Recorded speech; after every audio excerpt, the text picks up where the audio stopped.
ನಮಸ್ಕಾರ. ಮುಖ್ಯಾಂಶಗಳು. ಜಮ್ಮು ಕಾಶ್ಮೀರ ಭದ್ರತಾ ವ್ಯವಸ್ಥೆ ಬಗ್ಗೆ ಪರಾಮರ್ಶೆ. ಸೇನೆಯ ಧೈರ್ಯ, ಸಾಹಸ, ವೃತ್ತಿಪರತೆ ಶ್ಲಾಘನೀಯ. ಪ್ರಧಾನಿ ನರೇಂದ್ರ ಮೋದಿ. ದೀರ್ಘಕಾಲಿಕ ಅನಾರೋಗ್ಯ ಚಿಕಿತ್ಸೆ, ರೋಗ ನಿರೋಧಕ ಶಕ್ತಿ ವೃದ್ಧಿಗೆ ಹೋಮಿಯೋಪತಿ ಪರಿಣಾಮಕಾರಿ. ಮುಖ್ಯಮಂತ್ರಿ ಬಿಎಸ್ ಯಡಿಯೂರಪ್ಪ. ರಾಜ್ಯದಲ್ಲಿ 6 ತಿಂಗಳಲ್ಲಿ 272 ಡಿಜಿಟಲ್ ಗ್ರಂಥಾಲಯ ಪ್ರಾರಂಭ. 7 ಲಕ್ಷ ಸದಸ್ಯರು ನೋಂದಣಿ. ಸಚಿವ ಎಸ್ ಸುರೇಶ್ ಕುಮಾರ್. ಹಾಗೂ ಇಂದು ದೇಶದ ಹಲವೆಡೆ ಶ್ರದ್ಧೆ, ಧಾರ್ಮಿಕ ಭಕ್ತಿಯೊಂದಿಗೆ ಛಾತ್ ಪೂಜೆ, ಸೂರ್ಯದೇವನ ಆರಾಧನೆ. ವಾರ್ತೆಗಳ ವಿವರ. ಜಮ್ಮು ಮತ್ತು ಕಾಶ್ಮೀರದಲ್ಲಿ ಸಂಭವನೀಯ ಭಯೋತ್ಪಾದಕ ದಾಳಿಯನ್ನು ನಿಷ್ಕ್ರಿಯ ಮಾಡಿದ ಭದ್ರತಾ ಪಡೆಗಳ ಸಾಹಸವನ್ನು ಪ್ರಧಾನಿ ನರೇಂದ್ರ ಮೋದಿ ಕೊಂಡಾಡಿದ್ದಾರೆ. ಈ ಬಗ್ಗೆ ಶ್ಲಾಘನೆ ವ್ಯಕ್ತಪಡಿಸಿ ಟ್ವೀಟ್ ಮಾಡಿರುವ ಅವರು, ಪಾಕಿಸ್ತಾನ ಮೂಲದ ಭಯೋತ್ಪಾದನೆ ಸಂಘಟನೆಯಾಗಿರುವ ಜೈಷ್ ಎ ಮೊಹಮ್ಮದ್ಗೆ ಸೇರಿದ 4 ಭಯೋತ್ಪಾದಕರನ್ನು ಹತ್ಯೆಗೈದಿರುವುದು ಮತ್ತು ಅವರಿಂದ ಅಪಾರ ಪ್ರಮಾಣದ ಶಸ್ತ್ರಾಸ್ತ್ರಗಳು ಮತ್ತು ಸ್ಫೋಟಕಗಳನ್ನು ವಶಪಡಿಸಿಕೊಳ್ಳುವ ಮೂಲಕ ನಮ್ಮ ಭದ್ರತಾ ಪಡೆಗಳು ಸಂಭವಿಸಬಹುದಾದ ಬಹುದೊಡ್ಡ ಅನಾಹುತವನ್ನು ತಪ್ಪಿಸಿದ್ದಾರೆ ಎಂದು ಮೆಚ್ಚುಗೆ ವ್ಯಕ್ತಪಡಿಸಿದ್ದಾರೆ. ಈ ಮೂಲಕ ನಮ್ಮ ಭದ್ರತಾ ಪಡೆಗಳು ಮತ್ತೊಮ್ಮೆ ಧೈರ್ಯ ಮತ್ತು ವೃತ್ತಿಪರತೆಯನ್ನು ಮೆರೆದಿವೆ. ಅವರ ಜಾಗರೂಕತೆಗೆ ಧನ್ಯವಾದಗಳು. ಜಮ್ಮು ಮತ್ತು ಕಾಶ್ಮೀರದ ತಳಮಟ್ಟದ ಪ್ರಜಾಪ್ರಭುತ್ವ ವ್ಯವಸ್ಥೆಯನ್ನು ಬುಡಮೇಲು ಮಾಡಲು ಹೊರಟಿದ್ದ ಭಯೋತ್ಪಾದಕರ ಪ್ರಯತ್ನವನ್ನು ಭದ್ರತಾ ಪಡೆಗಳು ವಿಫಲಗೊಳಿಸಿವೆ ಎಂದು ಮೋದಿ ಹೇಳಿದ್ದಾರೆ.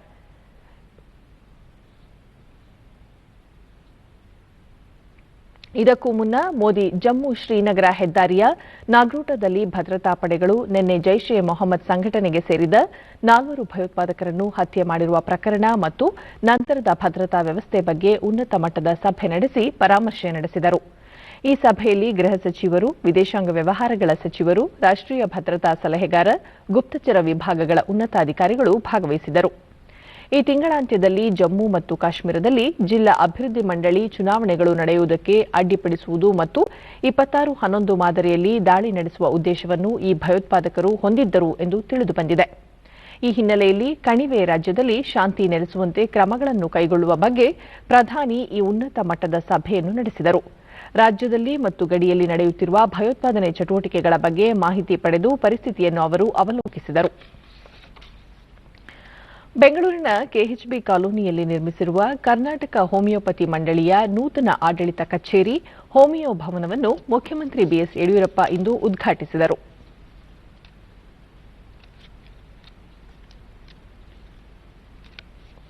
ಆರೋಗ್ಯ ಮತ್ತು ವೈದ್ಯಕೀಯ ಶಿಕ್ಷಣ ಸಚಿವ ಡಾ ಕೆ ಸುಧಾಕರ್, ಪ್ರಾಥಮಿಕ ಮತ್ತು ಪ್ರೌಢ ಶಿಕ್ಷಣ ಸಚಿವ ಎಸ್ ಸುರೇಶ್ ಕುಮಾರ್, ಕರ್ನಾಟಕ ಹೋಮಿಯೋಪತಿ ಮಂಡಳಿ ಅಧ್ಯಕ್ಷ ಡಾ ಬಿಟಿ ರುದ್ರೇಶ್ ಮತ್ತಿತರರು ಉಪಸ್ಥಿತರಿದ್ದರು.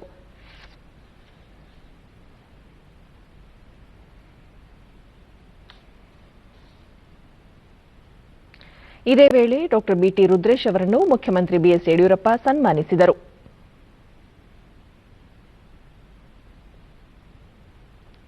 ಬಿಎಸ್ ಯಡಿಯೂರಪ್ಪ, ಕಡಿಮೆ ಖರ್ಚಿನ ಪರಿಣಾಮಕಾರಿ ವೈದ್ಯಕೀಯ ಪದ್ಧತಿಯಾಗಿರುವ ಹೋಮಿಯೋಪತಿಯನ್ನು ಇಂದು ಹೆಚ್ಚಿನ ಜನರು ಬಳಸುತ್ತಿದ್ದಾರೆ. ರೋಗಿಯ ನೈಸರ್ಗಿಕ ಕ್ಷಮತೆಯನ್ನು ಸುಧಾರಿಸಿ ಗುಣಪಡಿಸುವ ವಿಧಾನ ಇದಾಗಿದೆ. ದೀರ್ಘಕಾಲಿಕ ಅನಾರೋಗ್ಯಕ್ಕೆ ಹೋಮಿಯೋಪತಿ ಪರಿಣಾಮಕಾರಿ ಪದ್ಧತಿಯಾಗಿದೆ. ಕೋವಿಡ್-19 ತಡೆಗಟ್ಟಲು ರೋಗ ನಿರೋಧಕ ಶಕ್ತಿ ವೃದ್ಧಿಸುವ ಹೋಮಿಯೋಪತಿ ತೆಗೆದುಕೊಳ್ಳುವಂತೆ ಆಯುಷ್ ಇಲಾಖೆ ಸಲಹೆ ನೀಡಿದೆ ಎಂದು ಅವರು ತಿಳಿಸಿದರು. ಚಿಕಿತ್ಸಾ ವಿಧಾನ ಹೋಮಿಯೋಪತಿ ವೈದ್ಯ ಪದ್ಧತಿ ರೋಗಿಯ ನೈಸರ್ಗಿಕ ಕ್ಷಮತೆಯನ್ನು ಸುಧಾರಿಸಿ ಗುಣಪಡಿಸುವ ಸಿದ್ಧಾಂತವನ್ನು ಹೊಂದಿದೆ. ದೀರ್ಘಕಾಲಿಕ ಅನಾರೋಗ್ಯಕ್ಕೆ ಹೋಮಿಯೋಪತಿ ವೈದ್ಯ ಪದ್ಧತಿ ಪರಿಣಾಮಕಾರಿಯಾಗಿದೆ ಎನ್ನುವಂಥದ್ದು ಜನಜನಿತವಾಗಿರುವಂತಹದ್ದು. ಹಲವು ಕಾಯಿಲೆಗಳ ವಿರುದ್ಧ ರೋಗ ನಿರೋಧಕ ಶಕ್ತಿಯನ್ನು ಹೆಚ್ಚಿಸುವ ಗುಣವನ್ನು ಹೋಮಿಯೋಪತಿ ಔಷಧಿ ಹೊಂದಿದೆ. ಇಂದು ವಿಶ್ವದೆಲ್ಲೆಡೆ ಅತಿ ವೇಗವಾಗಿ ಜನಪ್ರಿಯವಾಗ್ತಾ ಇರುವಂತಹ ಔಷಧಿ ಪದ್ಧತಿ ಇದಾಗಿದೆ ಅಂತ ಹೇಳೋದಕ್ಕೆ ನಾನು ಇಚ್ಛೆ ಪಡ್ತೇನೆ. ಈ ಹೋಮಿಯೋ ಭವನ ಡಾ ಬಿಟಿ ರುದ್ರೇಶ್, ಈ ಭವನದಿಂದ ಹೋಮಿಯೋಪತಿ ವೈದ್ಯರಿಗೆ ಅನುಕೂಲವಾಗಲಿದೆ. ಇದರ ನಿರ್ಮಾಣಕ್ಕೆ ಸರ್ಕಾರದಿಂದ ಯಾವುದೇ ಅನುದಾನ ಪಡೆಯದೆ ಮಂಡಳಿಯೇ ನಿರ್ಮಿಸಿದೆ. ರಾಜ್ಯದ ಎಲ್ಲ ತಾಲೂಕುಗಳಲ್ಲೂ ಹೋಮಿಯೋಪತಿ ಕೇಂದ್ರಗಳನ್ನು ಸರ್ಕಾರ ತೆರೆಯಬೇಕು ಎಂದು ಒತ್ತಾಯಿಸಿದರು. ಇಲ್ಲಿಯವರೆಗೆ ಅಂದರೆ ಸುಮಾರು 8 ವರ್ಷಗಳ ಕಾಲ ಯಾವುದೇ ಸಂಬಳ, ಸಾರಿಗೆ ಭತ್ಯೆ, ಕಾರು ಯಾವುದೇ ಸವಲತ್ತುಗಳನ್ನು ಪಡೆದುಕೊಳ್ಳದೆ ಆ ಎಲ್ಲ ಹಣವನ್ನು ಇಲ್ಲಿಗೆ ತಂದು ಹಾಕಿದ್ದೇನೆ. ನಮಗೆ ಅನುದಾನ ಇದಕ್ಕೆ ನಾವು ಯಾವುದನ್ನು ತಗೊಂಡಿಲ್ಲ. ಸರ್ಕಾರದಿಂದ ಅನುದಾನ ಇಲ್ಲ, ಸಾರ್ವಜನಿಕರಿಂದ ಅನುದಾನವಿಲ್ಲ. ಸ್ವಂತ ಹಣವನ್ನು ಕ್ರೋಢೀಕರಿಸಿ ಶೇಖರಿಸಿ ಜೇನುನೊಣ ಹನಿ ಹನಿ ತುಪ್ಪವನ್ನು ಉಳಿಸಿ ಜೇನುತುಪ್ಪ ಕೊಟ್ಟಂಗೆ ನಾವು ಇವತ್ತು ನಮ್ಮ ಸಮಾಜಕ್ಕೆ ವಾಪಸ್ ಕೊಡ್ತಾ ಇದ್ದೀವಿ. ನಮ್ಮ ವೈದ್ಯ ಮಿತ್ರರಿಗೆ ಮಂಡಳಿ ಸದಸ್ಯ ಡಾಕ್ಟರ್ ರಾಜೇಂದ್ರ ಪಾಟೀಲ್, ಹೋಮಿಯೋಪತಿ ಭವನ ನಿರ್ಮಿಸಬೇಕೆಂಬ ಕನಸು ಈಗ ನನಸಾಗಿದೆ. ಇದರಿಂದ ಈ ಕ್ಷೇತ್ರದ ವೈದ್ಯರು, ವಿದ್ಯಾರ್ಥಿಗಳಿಗೆ ಅನುಕೂಲವಾಗಲಿದೆ ಎಂದರು. ಪೂರ್ಣ ಮಾಡಿದ್ದೇವೆ ಅಂತ ಹೇಳಿ ತಮ್ಮಲ್ಲಿ ಕೇಳಿಕೊಳ್ಳುತ್ತೇವೆ.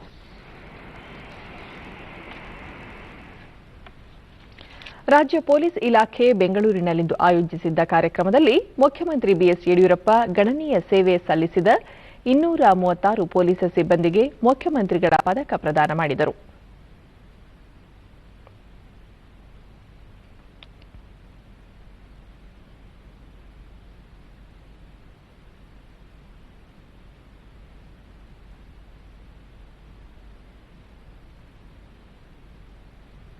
ನಂತರ ಅವರು ಕರ್ನಾಟಕ ಪೊಲೀಸ್ ಪಡೆ ವಿಶ್ವಾಸಾರ್ಹತೆ ಮತ್ತು ದಕ್ಷತೆಗೆ ಹೆಸರಾಗಿದೆ. ಪೊಲೀಸರು ತಮ್ಮ ಶೌರ್ಯ, ಸಾಹಸದ ಜೊತೆಗೆ ನಿಸ್ವಾರ್ಥ ರೀತಿಯಲ್ಲಿ ಸೇವೆ ಸಲ್ಲಿಸುತ್ತಾ ಕಾನೂನು ಸುವ್ಯವಸ್ಥೆ ಪಾಲನೆ, ನಕ್ಸಲ್ ನಿಯಂತ್ರಣ, ರಸ್ತೆ ಸುರಕ್ಷತೆ ನಿಯಮ ಪಾಲನೆ ಹಾಗೂ ಅಪರಾಧಗಳನ್ನು ನಿಯಂತ್ರಿಸುವಲ್ಲಿ ವೃತ್ತಿ ನೈಪುಣ್ಯತೆ ಪ್ರದರ್ಶಿಸುತ್ತಿದ್ದಾರೆ ಎಂದರು. ಸಮಾಜದ ಸ್ವಾಸ್ಥ್ಯ ಕದಡುವ ಶಕ್ತಿಗಳನ್ನು ಹಾಗೂ ಸಂಘಟಿತ ಅಪರಾಧಗಳಲ್ಲಿ ತೊಡಗುವವರನ್ನು ನಿಯಂತ್ರಿಸಿ ಪೊಲೀಸರು ತಮ್ಮ ಬದ್ಧತೆಯನ್ನು ತೋರುತ್ತಿದ್ದಾರೆ. ಅವರ ಈ ದಕ್ಷತೆಗೆ ಮುಖ್ಯಮಂತ್ರಿಗಳ ಪದಕದ ಜೊತೆಗೆ ತಲಾ 10,000 ರೂಪಾಯಿ ಪ್ರೋತ್ಸಾಹ ಧನವನ್ನು ನೀಡಲಾಗುವುದು ಎಂದು ಹೇಳಿದರು. ಪೊಲೀಸರ ಮನೋಸ್ಥೈರ್ಯ ಹೆಚ್ಚಳಕ್ಕೆ ಹಲವು ಕಲ್ಯಾಣ ಕಾರ್ಯಕ್ರಮಗಳನ್ನು ಹಮ್ಮಿಕೊಂಡಿದೆ ಎಂದ ಅವರು, ಪೊಲೀಸರು ಇನ್ನೂ ಹೆಚ್ಚು ಜನಸ್ನೇಹಿಯಾಗಿ ಕಾರ್ಯನಿರ್ವಹಿಸುವ ಮೂಲಕ ಸಮಸ್ಯೆಗಳನ್ನು ಹೊತ್ತು ಸಾರ್ವಜನಿಕರು ನಿರ್ಭೀತಿಯಿಂದ ಪೊಲೀಸ್ ಠಾಣೆಗಳಿಗೆ ಬರುವಂತಾಗಬೇಕು ಎಂದು ಹೇಳಿದರು. ಸಮಾಜದ ಸ್ವಾಸ್ಥ್ಯವನ್ನು ಕೆಡಿಸಲು ಪ್ರಯತ್ನಿಸುವ ಸಂಘಟಿತ ಅಪರಾಧಿಗಳು, ಸಮಾಜ ವಿರೋಧಿ ಶಕ್ತಿಗಳು, ಮತೀಯವಾದಿಗಳನ್ನು ನಿಯಂತ್ರಿಸಲು ನಮ್ಮ ಪೊಲೀಸ್ ಹಗಲಿರುಳು ಕರ್ತವ್ಯ ನಿರ್ವಹಿಸುತ್ತಿದ್ದಾರೆ. ಅವರೆಲ್ಲರಿಗೂ ನನ್ನ ಅಭಿನಂದನೆಗಳು. ಮುಖ್ಯವಾಗಿಯೋ ಪರೋಕ್ಷವಾಗಿಯೋ ನಾಗರಿಕರ ಶಾಂತಿಯುತ ಜೀವನಕ್ಕೆ ನೀವು ಕಾರಣೀಭೂತರೆಂಬುದರಲ್ಲಿ ಎರಡು ಮಾತಿಲ್ಲ. ಮುಖ್ಯಮಂತ್ರಿಗಳ ಪದಕ ಪ್ರದಾನ ಸಮಾರಂಭದ ಈ ಸಂದರ್ಭದಲ್ಲಿ ಪದಕ ವಿಜೇತರಾದ ಎಲ್ಲ ಪೊಲೀಸ್ ಸಿಬ್ಬಂದಿಗಳಿಗೆ ನನ್ನ ಅಭಿನಂದನೆಗಳು. ಪೊಲೀಸರು ಇನ್ನೂ ಹೆಚ್ಚು ಜನಸ್ನೇಹಿಯಾಗಿ ಕಾರ್ಯನಿರ್ವಹಿಸುವ ಮೂಲಕ ಜನಸಾಮಾನ್ಯರು ತಮ್ಮ ಸಮಸ್ಯೆಗಳನ್ನು ಪರಿಹರಿಸಿಕೊಳ್ಳಲು ನಿರ್ಭಡೆಯಿಂದ ಪೊಲೀಸ್ ಠಾಣೆಗೆ ಬರುವಂತಾಗಬೇಕು. ಅದು ಸಮಾಜ. ಗೃಹ ಸಚಿವ ಬಸವರಾಜ ಬೊಮ್ಮಾಯಿ, ಹಲವು ಸವಾಲುಗಳ ನಡುವೆ ಪೊಲೀಸರು ಉತ್ತಮ ಕಾರ್ಯ ನಿರ್ವಹಿಸುತ್ತಿದ್ದಾರೆ. ತಂತ್ರಜ್ಞಾನದ ಸಹಾಯದಿಂದ ಅಪರಾಧ ಕೃತ್ಯಗಳನ್ನು ನಿಯಂತ್ರಿಸಲು ಕ್ರಮ ಕೈಗೊಳ್ಳಲಾಗಿದೆ. ಸೈಬರ್ ಅಪರಾಧ, ಬ್ಯಾಂಕ್ ವಂಚನೆ ತಡೆಗೆ ಒತ್ತು ನೀಡಿ ಮಾದಕ ದ್ರವ್ಯದ ವಿರುದ್ಧ ಸಾರಿರುವ ಸಮರವನ್ನು ತಾರ್ಕಿಕ ಅಂತ್ಯಕ್ಕೆ ಕೊಂಡೊಯ್ಯಲಾಗುವುದು ಎಂದು ಹೇಳಿದರು.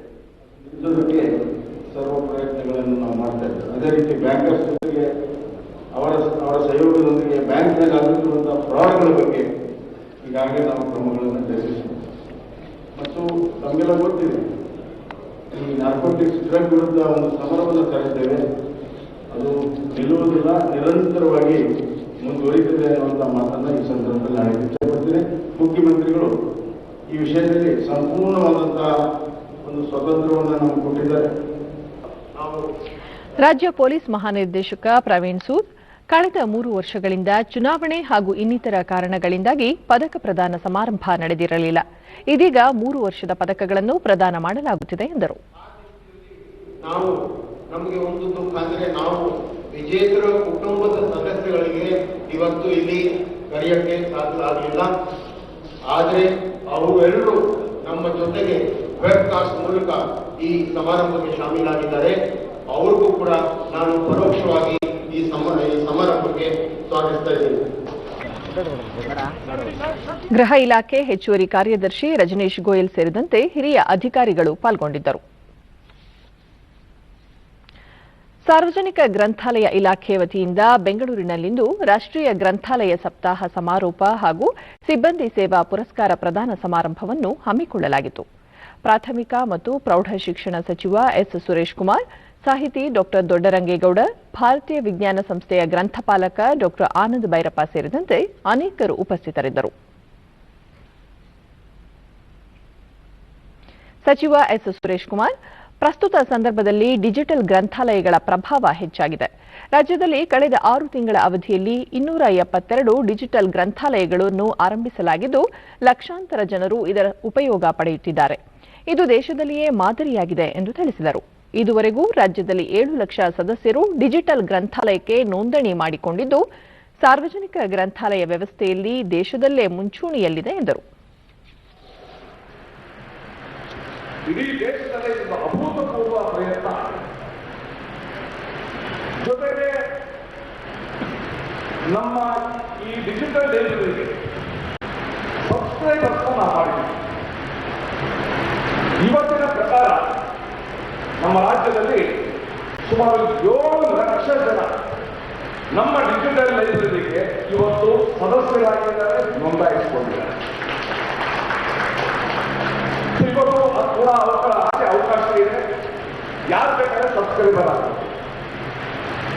ಬೆರಳ ತುದಿನಲ್ಲಿ ತಮ್ಮ ಮೊಬೈಲ್ನಿಂದಲೇ ಲೈಬ್ರರಿನಲ್ಲಿ ಲಭ್ಯ ಇರುವ ಯಾವುದಾದ್ರೂ ಪುಸ್ತಕವನ್ನು ತಗೊಂಡು ಓದುವ ಒಂದು ಸೌಲಭ್ಯ ಕೊಟ್ಟಿರೋದು ಇಡೀ ದೇಶದಲ್ಲಿ ಕರ್ನಾಟಕ ಅಂತ ಹೇಳಿದ್ರೆ ಬಹಳ ಕಡಿಮೆ. ಆ ಕಾರ್ಯ ಇವತ್ತು ನಡೆದಿದೆ. 3 ದಿನಗಳ ಬೆಂಗಳೂರು ಟೆಕ್ ಶೃಂಗಸಭೆ ಇಂದು 2ನೇ ದಿನಕ್ಕೆ ಕಾಲಿಟ್ಟಿದೆ.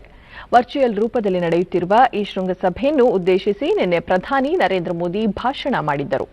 ಇಂದು ಉಪಮುಖ್ಯಮಂತ್ರಿ ಹಾಗೂ ಮಾಹಿತಿ ತಂತ್ರಜ್ಞಾನ ಸಚಿವರೂ ಆಗಿರುವ ಡಾ C N Ashwathnarayan Karnataka bio economy ವರದಿಯನ್ನು ಬಿಡುಗಡೆ ಮಾಡಿದರು. ಈ ವೇಳೆ ಹೆಚ್ಚುವರಿ ಮುಖ್ಯ ಕಾರ್ಯದರ್ಶಿ ರಮಣರೆಡ್ಡಿ, ಐಟಿ ಇಲಾಖೆ ನಿರ್ದೇಶಕಿ ಮೀನಾ ನಾಗರಾಜ್ ಸೇರಿದಂತೆ ಹಲವು ಅಧಿಕಾರಿಗಳು ಭಾಗವಹಿಸಿದ್ದರು. ತಂತ್ರಜ್ಞಾನಕ್ಕೆ ಸಂಬಂಧಿಸಿದಂತೆ ಹಲವು ವಿಷಯಗಳ ಕುರಿತು ಚರ್ಚಿಸಲಾಗುತ್ತಿದೆ.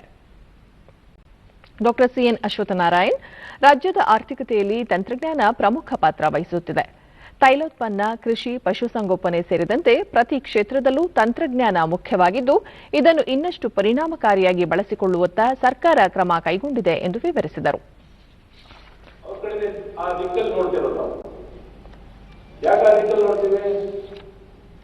ಅಲ್ಲಿ ಜೀವನ ಗುಣಮಟ್ಟ, ಸುಧಾರಣೆಗಳು, ಪ್ರಗತಿ, ಸ್ಥಿರತೆ, ಸಂಪನ್ಮೂಲ ಇವೆಲ್ಲವೂ ಅಲ್ಲಿ ಸೇರ್ಕೊಂಡಿದೆ. ಇಲ್ಲಿ ನಮ್ಮಲ್ಲಿ ಅದನ್ನ ಸ್ಥಾಪನೆ ಮಾಡ್ತಿರೋದು ದೊಡ್ಡ ಸುಧಾರಣೆ. ಇವತ್ತು ಭವಿಷ್ಯ ಇವತ್ತು ಗುಣಮಟ್ಟ ಇವತ್ತು ನಮ್ಮ ನಾಡಿನಲ್ಲಿ ನೋಡ್ತೀವಿ ಅಂದ್ರೆ ಈ ಒಂದು ಕ್ಷೇತ್ರಗಳಿಂದಾನೇ ನಾವು ನೋಡ್ತೀವಿ. ಈ ಕ್ಷೇತ್ರಗಳಿಂದಾನೇ ನೋಡ್ತಿರೋದು.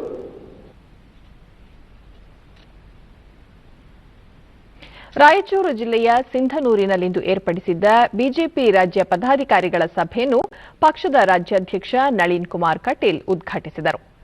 ಇದೇ ವೇಳೆ ಇತ್ತೀಚೆಗೆ ನಡೆದ ವಿಧಾನ ಪರಿಷತ್ ಚುನಾವಣೆಯಲ್ಲಿ ಜಯಗಳಿಸಿದ ಅಭ್ಯರ್ಥಿಗಳನ್ನು ಸನ್ಮಾನಿಸಲಾಯಿತು.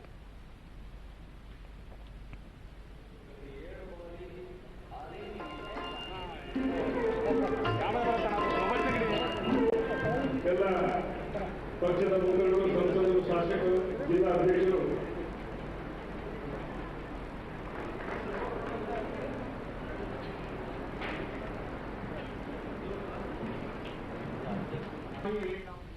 ನಳಿನ್ ಕುಮಾರ್ ಕಟೀಲ್, ರಾಜ್ಯದಲ್ಲಿ ಇತ್ತೀಚೆಗೆ ನಡೆದ ಉಪಚುನಾವಣೆಯ 2 ಕ್ಷೇತ್ರಗಳು ಹಾಗೂ ವಿಧಾನ ಪರಿಷತ್ ಚುನಾವಣೆಯಲ್ಲಿ 4 ಸ್ಥಾನಗಳಲ್ಲಿ ಪಕ್ಷದ ಅಭ್ಯರ್ಥಿಗಳು ಜಯಗಳಿಸಿದ್ದಾರೆ.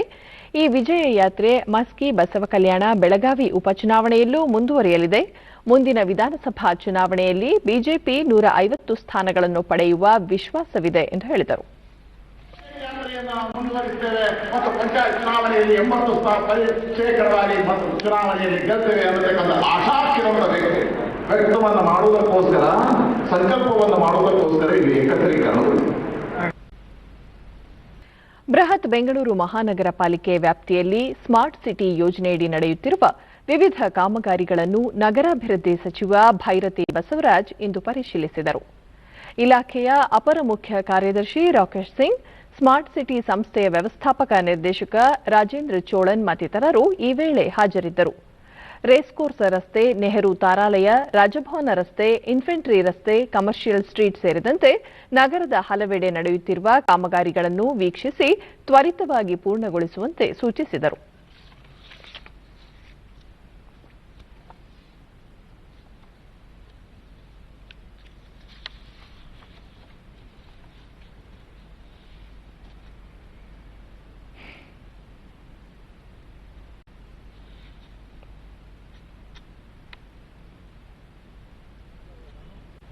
ಬರ್ತೀನಿ ಅಂದ್ರೆ ಅಲ್ಲ ನಮ್ಮ ಸೆಷನ್ ಯಾವಾಗ 7ನೇ ತಾರೀಕಿಂದ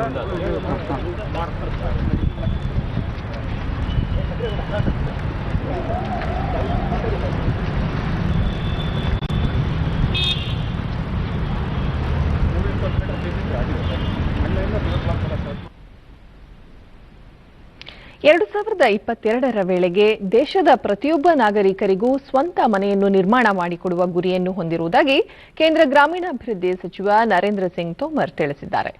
ಗ್ರಾಮೀಣಾಭಿವೃದ್ಧಿ ಸಚಿವಾಲಯ ಇಂದು ಆಯೋಜಿಸಿದ್ದ ವಸತಿ ದಿನಾಚರಣೆಯನ್ನು ಉದ್ದೇಶಿಸಿ ಮಾತನಾಡಿದ ಅವರು, ಪ್ರಧಾನಿ ನರೇಂದ್ರ ಮೋದಿಯವರು ಬಡವರು, ನಿರ್ಗತಿಕರ ಶ್ರೇಯೋಭಿವೃದ್ಧಿಗೆ ಹಲವಾರು ಯೋಜನೆಗಳನ್ನು ಜಾರಿಗೆ ತಂದಿದ್ದಾರೆ. ಇದರಲ್ಲಿ ಬಡವರಿಗೆ ಸೂರು ಕಲ್ಪಿಸುವ ಮಹತ್ವಾಕಾಂಕ್ಷೆಯ ಪ್ರಧಾನಮಂತ್ರಿ ಆವಾಸ್ ಯೋಜನೆಯೂ ಸೇರಿದ್ದು, 2022ರ ವೇಳೆಗೆ ಎಲ್ಲರಿಗೂ ವಸತಿ ಕಲ್ಪಿಸಿಕೊಡುವುದು ಇದರ ಧ್ಯೇಯವಾಗಿದೆ ಎಂದರು. ಪ್ರತಿಯೊಬ್ಬ ನಾಗರಿಕನು ಸ್ವಂತ ಸೂರು ಹೊಂದುವ ಮತ್ತು ದುರ್ಬಲ ವರ್ಗದವರಿಗೆಂದೇ ಈ ಯೋಜನೆಯನ್ನು ಜಾರಿಗೆ ತರಲಾಗಿದ್ದು, ಇದುವರೆಗೆ 1,20,00,000 ಮನೆಗಳನ್ನು ನಿರ್ಮಾಣ ಮಾಡಿ ಫಲಾನುಭವಿಗಳಿಗೆ ಒದಗಿಸಲಾಗಿದೆ ಎಂದು ತಿಳಿಸಿದರು. 1,20,00,000 आवास निर्माण करके और गरीब लोगों को छत प्रदान करने का काम किया है. प्रधानमंत्री जी की कार्य पद्धति के अनुसार उन्होंने न सिर्फ योजना प्रारंभ की, योजना का लक्ष्य भी तय किया कि 2022 तक ग्रामीण क्षेत्र हो या शहरी क्षेत्र हो, जिस भारतीय के पास छत नहीं है अपने स्वामित्व की, तो उसको प्रधानमंत्री आवास योजना के माध्यम से अपना घर देने का काम किया जाए. ಭೂತಾನ್ ನಾಗರಿಕರಿಗೆ ಭಾರತದಲ್ಲಿ ಹಣಕಾಸು ಸೇವೆಗಳನ್ನು ಕಲ್ಪಿಸುವ 2ನೇ ಹಂತದ ರುಪೆ ಕಾರ್ಡ್ ಅನ್ನು ಪ್ರಧಾನಿ ನರೇಂದ್ರ ಮೋದಿ ಮತ್ತು ಭೂತಾನ್ ಪ್ರಧಾನಿ ಡಾ ಲೂಟೆ ಶೆರಿಂಗ್ ಇಂದು ಬಿಡುಗಡೆ ಮಾಡಿದರು.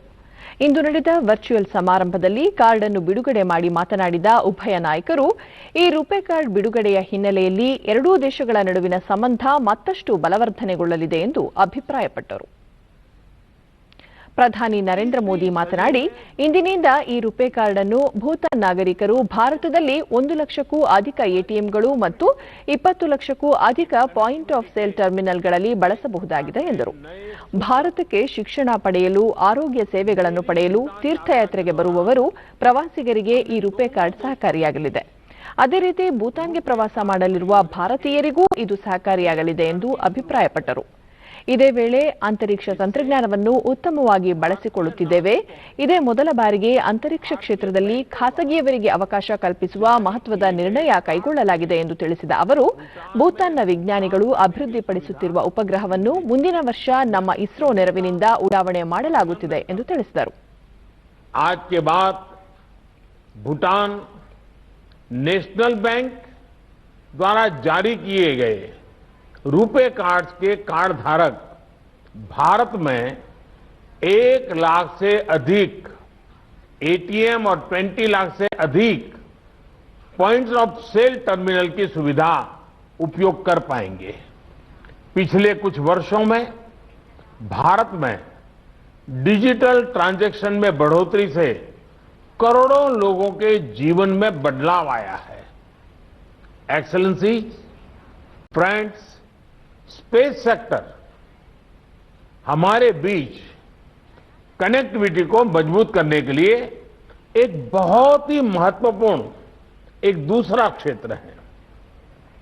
भारत ने स्पेस टेक्नोलॉजी का उपयोग सदैव विकास के उद्देश्य की पूर्ति के लिए किया है. भारत और भूटान इस उद्देश्य को साझा करते हैं. पिछले वर्ष मैंने भूटान में साउथ एशिया सैटेलाइट के उपयोग के लिए ग्राउंड अर्थ स्टेशन का उद्घाटन किया था. मुझे खुशी है कि इस स्टेशन की मदद से भूटान ब्रॉडकास्टिंग और डिजास्टर मैनेजमेंट के लिए साउथ एशिया सैटेलाइट का और प्रभावी उपयोग कर पा रहा है. It is an honor for me to launch the second Bhutan phase ಪ್ರಧಾನಿ of ಡಾ ಲೊಟೆ ಶೆರಿಂಗ್ ರುಪೆ ಕಾರ್ಡ್ನಿಂದ ಉಭಯ ದೇಶಗಳ ಜನರಿಗೆ ಅನುಕೂಲವಾಗಲಿದೆ, ಅದರಲ್ಲೂ ವಿದ್ಯಾರ್ಥಿಗಳು ಪ್ರವಾಸಿಗರಿಗೆ ಹೆಚ್ಚಿನ ರೀತಿಯಲ್ಲಿ ಅನುಕೂಲವಾಗಲಿದೆ ಎಂದರು. ಕೋವಿಡ್ ಸಂಕಷ್ಟದ ಸಂದರ್ಭದಲ್ಲಿ ಭಾರತ ನಮ್ಮ ದೇಶಕ್ಕೆ ನೀಡಿದ ನೆರವಿಗೆ ನಾವು ಆಭಾರಿಯಾಗಿದ್ದೇವೆ ಎಂದು ತಿಳಿಸಿದ ಅವರು, ಲಸಿಕೆ ಬಿಡುಗಡೆಯಾದ ನಂತರ ನಮ್ಮ ದೇಶಕ್ಕೂ ಪೂರೈಸುವ ಭರವಸೆ ನೀಡಿರುವ ಭಾರತ ಸರ್ಕಾರಕ್ಕೆ ಧನ್ಯವಾದ ಸಲ್ಲಿಸಿದರು. We are leveraging digital technologies to enhance financial services in our region. I would like to take this opportunity to convey our appreciations for your unwavering support that we have extended to Bhutan for the COVID-19 responses. This is highly appreciated as we know that India is confronted with similar tasks but at much bigger scale. Your Excellency's leadership in tackling the pandemic at home is highly commended. I'm sure India will come out much stronger from the pandemic. Furthermore, the lead that India is taking in developing vaccines is a source of hope for all of us. Haryana ಆರೋಗ್ಯ ಸಚಿವರಾದ ಅನಿಲ್ ವಿಜ್ ಇಂದು corona virus ಲಸಿಕೆಯ ಪರೀಕ್ಷೆಗೆ ಒಳಗಾಗಿದ್ದಾರೆ. ಅಂಬಾಲಾದ ಆಸ್ಪತ್ರೆಯಲ್ಲಿ ಅವರಿಗೆ ಲಸಿಕೆಯನ್ನು ನೀಡಲಾಗಿದೆ. ಈ ಮೂಲಕ ಕೋವ್ಯಾಕ್ಸಿನ್ನ 3ನೇ ಹಂತದ ಪರೀಕ್ಷೆಯಲ್ಲಿ ಲಸಿಕೆಯನ್ನು ಸ್ವಯಂ ಪ್ರೇರಿತವಾಗಿ ತೆಗೆದುಕೊಂಡ ಹರಿಯಾಣದ ಮೊದಲ ವ್ಯಕ್ತಿ ಎನಿಸಿದ್ದಾರೆ. ಭಾರತೀಯ ವೈದ್ಯಕೀಯ ಸಂಶೋಧನಾ ಮಂಡಳಿಯ ಸಹಯೋಗದಲ್ಲಿ ಭಾರತ್ ಬಯೋಟೆಕ್ ಸಂಸ್ಥೆಯು ಈ ಲಸಿಕೆಯನ್ನು ದೇಶೀಯವಾಗಿ ಅಭಿವೃದ್ಧಿಪಡಿಸುತ್ತಿದ್ದು 3ನೇ ಹಂತದ ಪರೀಕ್ಷೆ ನಡೆಸುತ್ತಿದೆ. ಈಗಾಗಲೇ 1 ಮತ್ತು 2ನೇ ಹಂತದ ಪರೀಕ್ಷೆಗಳು ಯಶಸ್ವಿಯಾಗಿರುವ ಹಿನ್ನೆಲೆಯಲ್ಲಿ 3ನೇ ಹಂತದ ಪರೀಕ್ಷೆಯನ್ನು ನಡೆಸಲಾಗುತ್ತಿದೆ ಎಂದು ಸಂಸ್ಥೆ ಹೇಳಿದೆ. ಅಂಬಾಲಾ ಕಂಟೋನ್ಮೆಂಟ್ ಕ್ಷೇತ್ರದ ಶಾಸಕರೂ ಆಗಿರುವ ಅನಿಲ್ ವಿಜ್ ಅವರಿಗೆ ಇಂದು ಬೆಳಗ್ಗೆ ಸಾರ್ವಜನಿಕ ಆಸ್ಪತ್ರೆಯಲ್ಲಿ ತಜ್ಞ ವೈದ್ಯರ ತಂಡವು ಲಸಿಕೆಯ ಮೊದಲ ಡೋಸ್ ಅನ್ನು ನೀಡಿದೆ.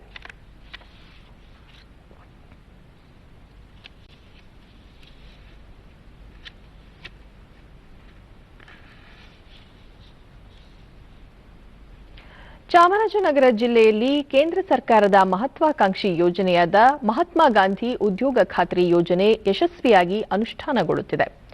ರಾಜ್ಯದಲ್ಲಿ ಅತಿ ಹೆಚ್ಚು ಆದಿವಾಸಿ ಬುಡಕಟ್ಟು ಸೋಲಿಗ ಜನಾಂಗ ವಾಸಿಸುವ ಯಳಂದೂರು ತಾಲೂಕಿನ ಬಿಳಿಗಿರಿ ರಂಗನಬೆಟ್ಟ ಗ್ರಾಮ ಪಂಚಾಯಿತಿ ವ್ಯಾಪ್ತಿಯಲ್ಲಿ ಸೋಲಿಗ ಕುಟುಂಬಗಳು ತ್ಯಾಜ್ಯ ನೀರು ಇಂಗುಗುಂಡಿ ನಿರ್ಮಾಣ ಮಾಡಿ ಈ ಯೋಜನೆಯ ಅನುಕೂಲ ಪಡೆಯುತ್ತಿದ್ದಾರೆ. ಈ ಇಂಗುಗುಂಡಿ ನಿರ್ಮಾಣಕ್ಕೆ ಗ್ರಾಮ ಪಂಚಾಯಿತಿ 30 ದಿನಗಳ ಮಾನವ ದಿನ ಸೃಷ್ಟಿ ಮಾಡಿ 8,250 ರೂಪಾಯಿ ಕೂಲಿ ನಿಗದಿ ಮಾಡಿದೆ. ಈ ಬಗ್ಗೆ ಡಿಡಿ ನ್ಯೂಸ್ನೊಂದಿಗೆ ಚಾಮರಾಜನಗರ ಜಿಲ್ಲಾ ಪಂಚಾಯತ್ ಮುಖ್ಯ ಕಾರ್ಯನಿರ್ವಹಣಾಧಿಕಾರಿ ಬೋಯರ್ ಹರ್ಷಲ್ ನಾರಾಯಣ್ ರಾವ್ ಆದಿವಾಸಿಗಳು ಹೆಚ್ಚಿರುವ ಪ್ರದೇಶಗಳನ್ನು ಗುರುತಿಸಿ ಈಗಾಗಲೇ 500ಕ್ಕೂ ಹೆಚ್ಚು ಇಂಗುಗುಂಡಿಗಳನ್ನು ನಿರ್ಮಿಸಲಾಗಿದೆ. ಇನ್ನೂ ಹೆಚ್ಚುವರಿಯಾಗಿ 500 ಇಂಗುಗುಂಡಿಗಳನ್ನು ನಿರ್ಮಿಸಲು ನಿರ್ಧರಿಸಲಾಗಿದೆ ಎಂದರು. ಪ್ರೋಗ್ರಾಮ್ ಈಗ ನಮ್ಮ ಕಡೆ ಚಾಲನೆ ಆಗ್ತಾ ಇದೆ. ಇದರಲ್ಲಿ ನಮಗೆ ತುಂಬಾ ಯಶಸ್ವಿಯಾಗಿ ಇಲ್ಲಿವರೆಗೂ ನಾನು ಹೇಳಿದ ಪ್ರಕಾರ ಇನ್ನು 500 ಮುಚ್ಚಲಗುಂಡಿ ಇನ್ನು ಆಗಿದೆ ಮತ್ತು ಇನ್ನು 500 ಎಲ್ಲ ಮಾಡಿಕೊಂಡು ಎಲ್ಲಾ ಕಡೆ ನಾವು ಈ ತರನ ಈ ಯೋಜನೆದು ಪ್ರಸಾರ ಮಾಡಕ್ಕೆ ಪ್ರಯತ್ನ ಮಾಡ್ತಾ ಇದ್ದೀವಿ. ನಮ್ಮ ಎನ್ಆರ್ಇಜಿ ಯೋಜನೆಯಡಿಯಲ್ಲಿ ಬಿಳಿಗಿರಿ ರಂಗನಬೆಟ್ಟದ ಗ್ರಾಮ ಪಂಚಾಯತ್ ಅಭಿವೃದ್ಧಿ ಅಧಿಕಾರಿ ಸ್ವಾಮಿ, ಇಂಗುಗುಂಡಿ ನಿರ್ಮಾಣದಿಂದ ಗ್ರಾಮದಲ್ಲಿ ನೈರ್ಮಲ್ಯ ವಾತಾವರಣ ಸೃಷ್ಟಿಯಾಗಿದೆ. ಬುಡಕಟ್ಟು ಜನಾಂಗದವರು ಸ್ವಚ್ಛ ಭಾರತದ ಕನಸು ನನಸು ಮಾಡಲು ಸಹಕಾರ ನೀಡುತ್ತಿದ್ದಾರೆ ಎಂದರು. NMR ರೂಪದಲ್ಲಿ ಮತ್ತೆ 5,200 ರೂಪಾಯಿಗಳನ್ನ ಸಾಮಗ್ರಿ ರೂಪದಲ್ಲಿ ನೀಡಲಾಗುತ್ತದೆ. ಈ ರೀತಿಯಾಗಿ ನಮ್ಮ 8 ಪೋರ್ಟ್ಗಳಲ್ಲೂ ಸಹ ಬಚ್ಚಲಗುಂಡಿ ನಿರ್ಮಾಣಕ್ಕೆ ಹೆಚ್ಚಿನ ಒಂದು ಒತ್ತನ್ನು ನೀಡಿರೋದ್ರಿಂದ ಎಲ್ಲರೂ ಸಹ ಮುಂದೆ ಬಂದು ಅವರವರೇನೆ ವಾಲಂಟಿಯರ್ ಬಚ್ಚಲಗುಂಡಿಯನ್ನ ನಿರ್ಮಾಣ ಮಾಡಿಕೊಳ್ಳುತ್ತಿದ್ದಾರೆ. ಇದರಿಂದ ಸಾರ್ವಜನಿಕರು ಯಳಂದೂರು ತಾಲೂಕು ಪಂಚಾಯತ್ ಕಾರ್ಯನಿರ್ವಹಣಾಧಿಕಾರಿ ರಾಜು, ಇಂಗುಗುಂಡಿ ನಿರ್ಮಾಣಕ್ಕೆ ಸೋಲಿಗ ಜನಾಂಗದಿಂದ ಹೆಚ್ಚಿನ ಬೇಡಿಕೆ ಬಂದಿದ್ದು ನೈರ್ಮಲ್ಯ ಕಾಪಾಡಲು ಇದೊಂದು ಕಾರ್ಯಯೋಜನೆಯಾಗಿದೆ ಎಂದರು. ಕ್ರಿಮಿಕೀಟಗಳು ಒಂದು ನೈರ್ಮಲ್ಯವನ್ನು ಕಾಪಾಡಿಕೊಳ್ಳೋದಕ್ಕೆ ಬಹಳ ಉತ್ತಮವಾದಂತಹ ಒಂದು ಯೋಜನೆಯಾಗಿದೆ ಅಂತ ಸಾರ್ವಜನಿಕರು ಪ್ರತಿಕ್ರಿಯೆಯನ್ನು ವ್ಯಕ್ತಪಡಿಸಿದ್ದಾರೆ. ಅದೇ ರೀತಿ ಈ ಯೋಜನೆಯನ್ನ ಹೆಚ್ಚಿನದಾಗಿ ಇನ್ನೂ ಕೂಡ ಬೇಡಿಕೆ ಇರುವುದು ಕೂಡ ಕಂಡು ಬಂದಿದೆ. ಸೋಲಿಗ ಮಹಿಳೆ ವೀರಮ್ಮ, ತ್ಯಾಜ್ಯ ನೀರು ನೇರವಾಗಿ ಇಂಗುಗುಂಡಿಗೆ ಹೋಗುವುದರಿಂದ ಅಂತರ್ಜಲ ವೃದ್ಧಿಯಾಗಿ ಕಾಫಿ ಹಾಗೂ ಬಾಳೆ ಗಿಡ ಬೆಳೆಯಲು ಸಹಕಾರಿಯಾಗಿದೆ ಎಂದರು. ಕೈಕಾಲು ಮುಖ ತೊಳೆದ್ರೆ ಪಾತ್ರೆ ತೊಳೆದ್ರೆ ಎಲ್ಲ ಹೋಗಿ ಬಚ್ಚಲ್ ನೀರು ಇಂಗುತ್ತೆ. ಇವಾಗ ಹಿಂಗ ನೀರೆಲ್ಲ ಕಾಫಿಗೆ ಆಮೇಲೆ ಬಾಳೆ ಗಿಡ. ಈ ಯೋಜನೆಯಿಂದ ಅನುಕೂಲವಾಗಿದ್ದು ಅನುಪಯುಕ್ತ ನೀರು ಇಂಗುಗುಂಡಿಗೆ ಹೋಗುವುದರಿಂದ ಗ್ರಾಮದಲ್ಲಿ ನೈರ್ಮಲ್ಯ ಉಂಟಾಗಿದೆ ಎಂದರು. ಉದ್ಯೋಗ ಖಾತ್ರಿ ಯೋಜನೆ ಇದನ್ನ ಕೊಟ್ಟಿದ್ದಾರೆ. ಮತ್ತೆ ಇದು ನೀರು ಸ್ನಾನ ಮಾಡೋ ನೀರು, ಪಾತ್ರೆ ತೊಳೆಯೋ ನೀರೆಲ್ಲ ಇಲ್ಲಿ ಗುಂಡಿಲಿ ಸಂಗ್ರಹಣೆ ಆಗಿ ಇಲ್ಲಿ ನೀರು ಇರುತ್ತೆ. ಅದರಿಂದ ಕಾಫಿ ಗಿಡಗಳಿಗೆ ಒಳ್ಳೇದಾಗುತ್ತೆ. ಅದಕ್ಕೆ ಸರ್ಕಾರಕ್ಕೆ ತುಂಬಾ ಒಳ್ಳೆಯದಾಯಿತು. ನಮ್ಮ ಸಹಾಯ ಇದು ಇಂಗುಗುಂಟಿ ಕೊಟ್ಟಿದ್ದರಿಂದ ಒಳ್ಳೆಯದಾಯಿತು. ನರೇಂದ್ರ ಮೋದಿ ಅವರು ಸೋಲಿಗರಾದ ತಮ್ಮಯ್ಯ ಗ್ರಾಮದಲ್ಲಿ ಮನ್ರೇಗಾ ಯೋಜನೆಯಡಿ ಇಂಗುಗುಂಡಿ ನಿರ್ಮಾಣವಾಗಿದ್ದು ಬಾಳೆ ಬೆಳೆಯಲು ಅನುಕೂಲವಾಗಿದೆ ಎಂದರು. ಅನುಕೂಲ ಆಗಿದೆ. ಬಾಳೆ ಮೊದಲು ಎಲ್ಲಕ್ಕೂ ನೀರು ಹೇಳೋದು ಸ್ವಲ್ಪ ಇದೆ, ಎಲ್ಲಕ್ಕೂ ನಾವು ಅನುಕೂಲ ಆಗ್ತಾ ಇದೆ. ಇದಂತೂ ನಾವು ಮೊನ್ನೆ ವಸ್ತು ಇದು.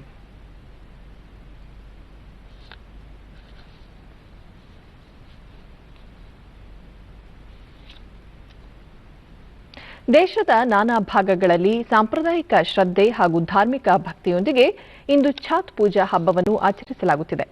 ಭಕ್ತಾದಿಗಳು ನದಿ ಪಾತ್ರಗಳಲ್ಲಿ ಮಿಂದು ಸಂಧ್ಯಾ ಆರೋಗ್ಯ ಹೆಸರಿನಲ್ಲಿ ಸೂರ್ಯದೇವನಿಗೆ ವಿಶೇಷ ಪೂಜೆ ಹಾಗೂ ಪ್ರಾರ್ಥನೆಗಳನ್ನು ಸಲ್ಲಿಸುತ್ತಿದ್ದಾರೆ.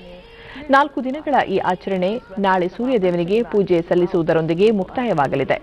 ಛಾತ್ ಪೂಜಾದಲ್ಲಿ ಸೂರ್ಯದೇವ ಮತ್ತು ಆತನ ಪತ್ನಿ ಸಂಧ್ಯಾದೇವಿಯನ್ನು ವಿಶೇಷವಾಗಿ ಪೂಜಿಸಲಾಗುವುದು. ಶಕ್ತಿ, ಬಲ ಮತ್ತು ಭೂಮಿಯ ಸುಸ್ಥಿರತೆ ಕಾಯ್ದುಕೊಳ್ಳಲು ನೆರವಾಗುತ್ತಿರುವ ಸೂರ್ಯದೇವನನ್ನು ಆರಾಧಿಸುವುದು ಈ ಹಬ್ಬದ ವೈಶಿಷ್ಟ್ಯವಾಗಿದೆ. कोविड महामारी के प्रसार को रोकने के लिए श्रद्धालुओं से दिशा निर्देशों का पालन करने की अपील की गई है. साथ ही छठ घाटों पर अत्यधिक भीड़ रोकने के लिए श्रद्धालुओं से घरों पर ही. ರಾಷ್ಟ್ರಪತಿ ರಾಮನಾಥ್ ಕೋವಿಂದ್ ಛಾತ್ ಪೂಜಾ ಹಬ್ಬ ಆಚರಣೆ ಹಿನ್ನೆಲೆಯಲ್ಲಿ ದೇಶದ ಜನರಿಗೆ ಶುಭ ಕೋರಿದ್ದಾರೆ. ಅವರು ತಮ್ಮ ಸಂದೇಶದಲ್ಲಿ ಜನರು ಛಾತ್ ಪೂಜಾ ವೇಳೆ ಸೂರ್ಯದೇವನನ್ನು ಆರಾಧಿಸಿ ಆತನಿಗೆ ಕೃತಜ್ಞತೆ ಸಲ್ಲಿಸುತ್ತಾರೆ. ಕೋವಿಡ್-19 ಸಾಂಕ್ರಾಮಿಕವನ್ನು ಗಮನದಲ್ಲಿ ಇರಿಸಿಕೊಂಡು ಜನರು ಈ ಸಂದರ್ಭದಲ್ಲಿ ಪ್ರಕೃತಿ ಮತ್ತು ಪರಿಸರ ಸಂರಕ್ಷಣೆಗೆ ಸಂಕಲ್ಪ ತೊಡಬೇಕಾಗಿದೆ ಎಂದು ಹೇಳಿದ್ದಾರೆ. ಇನ್ನು ಹವಾವರ್ತಮಾನ. ರಾಜ್ಯಾದ್ಯಂತ ಒಣಹವೆ ಮುಂದುವರಿಯಲಿದೆ. ದಾವಣಗೆರೆಯಲ್ಲಿ ಕನಿಷ್ಠ 12.3 ಡಿಗ್ರಿ ಸೆಲ್ಸಿಯಸ್ ತಾಪಮಾನ ದಾಖಲಾಗಿದೆ. ಮುನ್ಸೂಚನೆಯಂತೆ ಮುಂದಿನ 24 ಗಂಟೆಗಳಲ್ಲಿ ರಾಜ್ಯಾದ್ಯಂತ ಒಣಹವೆ ಮುಂದುವರಿಯಲಿದೆ. ಬೆಂಗಳೂರು ಸುತ್ತಮುತ್ತ ಭಾಗಶಃ ಮೋಡ ಕವಿದ ವಾತಾವರಣ, ಬೆಳಗಿನ ವೇಳೆ ಕೆಲವೆಡೆ ಮಂಜು ಮುಸುಕಿದ ವಾತಾವರಣ ಸಾಧ್ಯತೆ. ಗರಿಷ್ಠ ತಾಪಮಾನ 29 ಹಾಗೂ ಕನಿಷ್ಠ 19 ಡಿಗ್ರಿ ಸೆಲ್ಸಿಯಸ್ ದಾಖಲು ಸಂಭವ. ಕೊನೆಯಲ್ಲಿ ಮತ್ತೊಮ್ಮೆ ಮುಖ್ಯಾಂಶಗಳು. ಜಮ್ಮು ಕಾಶ್ಮೀರ ಭದ್ರತಾ ವ್ಯವಸ್ಥೆ ಬಗ್ಗೆ ಪರಾಮರ್ಶೆ. ಸೇನೆಯ ಧೈರ್ಯ, ಸಾಹಸ, ವೃತ್ತಿಪರತೆ ಶ್ಲಾಘನೀಯ. ಪ್ರಧಾನಿ ನರೇಂದ್ರ ಮೋದಿ. ದೀರ್ಘಕಾಲಿಕ ಅನಾರೋಗ್ಯ ಚಿಕಿತ್ಸೆ, ರೋಗ ನಿರೋಧಕ ಶಕ್ತಿ ವೃದ್ಧಿಗೆ ಹೋಮಿಯೋಪತಿ ಪರಿಣಾಮಕಾರಿ. ಮುಖ್ಯಮಂತ್ರಿ ಬಿಎಸ್ ಯಡಿಯೂರಪ್ಪ. ರಾಜ್ಯದಲ್ಲಿ 6 ತಿಂಗಳಲ್ಲಿ 272 ಡಿಜಿಟಲ್ ಗ್ರಂಥಾಲಯ ಪ್ರಾರಂಭ. 7 ಲಕ್ಷ ಸದಸ್ಯರು ನೋಂದಣಿ. ಸಚಿವ ಎಸ್ ಸುರೇಶ್ ಕುಮಾರ್. ಹಾಗೂ ಇಂದು ದೇಶದ ಹಲವೆಡೆ ಶ್ರದ್ಧೆ, ಧಾರ್ಮಿಕ ಭಕ್ತಿಯೊಂದಿಗೆ ಛಾತ್ ಪೂಜೆ, ಸೂರ್ಯದೇವನ ಆರಾಧನೆ. ನಮ್ಮ ವಾರ್ತಾ ಪ್ರಸಾರವನ್ನು ನೀವು ಡಿಡಿ ಚಂದನ ನ್ಯೂಸ್ ಯೂಟ್ಯೂಬ್ ಚಾನೆಲ್ನಲ್ಲೂ ವೀಕ್ಷಿಸಬಹುದು. ವೀಕ್ಷಕರೇ, ತಪ್ಪದೇ ಮಾಸ್ಕ್ ಧರಿಸಿ. ನೀವು ಸುರಕ್ಷಿತವಾಗಿರುವುದರೊಂದಿಗೆ ನಿಮ್ಮವರನ್ನು ಸುರಕ್ಷಿತವಾಗಿರಿಸಿ. ಸರಿಯಾದ ಕ್ರಮದಲ್ಲಿ ಮುಖಗವಸು ತಪ್ಪದೇ ಧರಿಸಿ. ನಮಸ್ಕಾರ.